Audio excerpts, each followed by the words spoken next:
My dear Wormwood, the amateurish suggestions in your last letter warn me that it is high time for me to write to you fully on the painful subject of prayer. You might have spared the comment that my advice about his prayers for his mother proved singularly unfortunate. That is not the sort of thing that a nephew should write to his uncle, nor a junior tempter to the under-secretary of a department. It also reveals an unpleasant desire to shift responsibility.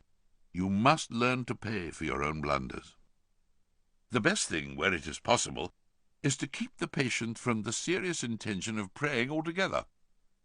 When the patient is an adult recently reconverted to the enemy's party, like your man, this is best done by encouraging him to remember, or to think he remembers, the parrot-like nature of his prayers in childhood.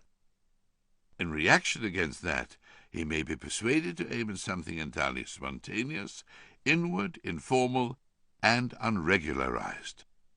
And what this will actually mean to a beginner will be an effort to produce in himself a vaguely devotional mood in which real concentration of will and intelligence have no part.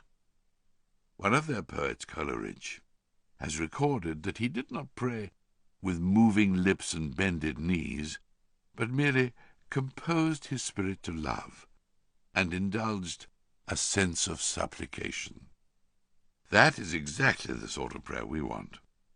And since it bears a superficial resemblance to the prayer of silence, as practiced by those who are very far advanced in the enemy's service, clever and lazy patients can be taken in by it for quite a long time.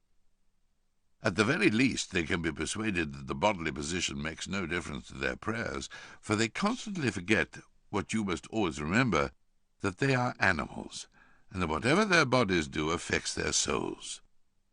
It is funny how mortals always picture us as putting things into their minds. In reality, our best work is done by keeping things out. If this fails, you must fall back on a subtler misdirection of his intention. Whenever they are attending to the enemy himself, we are defeated, but there are ways of preventing them from doing so. The simplest is to turn their gaze away from him towards themselves. Keep them watching their own minds, and trying to produce feelings there by the action of their own wills. When they meant to ask him for charity, let them instead start trying to manufacture charitable feelings for themselves, and not notice that this is what they are doing. When they meant to pray for courage, let them really be trying to feel brave. When they say they are praying for forgiveness, let them be trying to feel forgiven.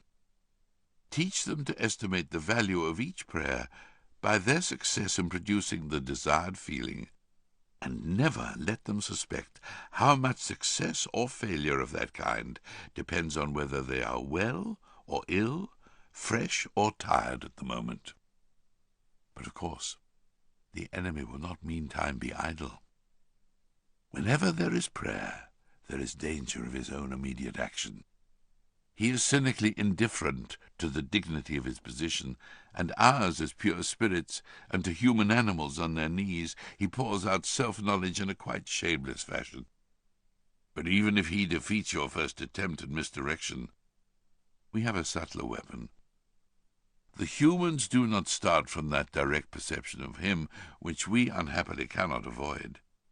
They have never known that ghastly luminosity, that stabbing and searing glare, which makes the background of permanent pain to our lives. If you look into your patient's mind when he is praying, you will not find that. If you examine the object to which he is attending, you will find that it is a composite object containing many quite ridiculous ingredients. There will be images derived from pictures of the enemy as he appeared during the discreditable episode known as the Incarnation. There will be vaguer, perhaps quite savage and puerile, images associated with the other two persons. There will even be some of his own reverence, and of bodily sensations accompanying it, objectified and attributed to the object revered. I've known cases where what the patient called his God was actually located up and to the left at the corner of the bedroom ceiling, or inside his own head, or in a crucifix on the wall. But whatever the nature of the composite object, you must keep him praying to it, to the thing that he has made, not to the person who has made him. You may even encourage him to attach great importance to the correction and improvement of his composite object, and to keeping it steadily before his imagination during the whole prayer. For if he ever comes to make the distinction, if ever he consciously directs his prayers, not to what I think thou art, but to what thou knowest thyself to be, our situation is for the moment desperate. Once all his thoughts and images have been flung aside, or, if retained with a full recognition of their merely subjective nature, and the man trusts himself to the completely real, external, invisible presence there with him in the room, and never knowable by him as he is known by it, why then it is that the incalculable may occur.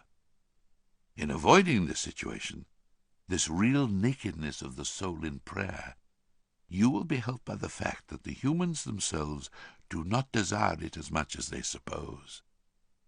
There's such a thing as getting more than they bargained for. Your affectionate uncle, Screwtape.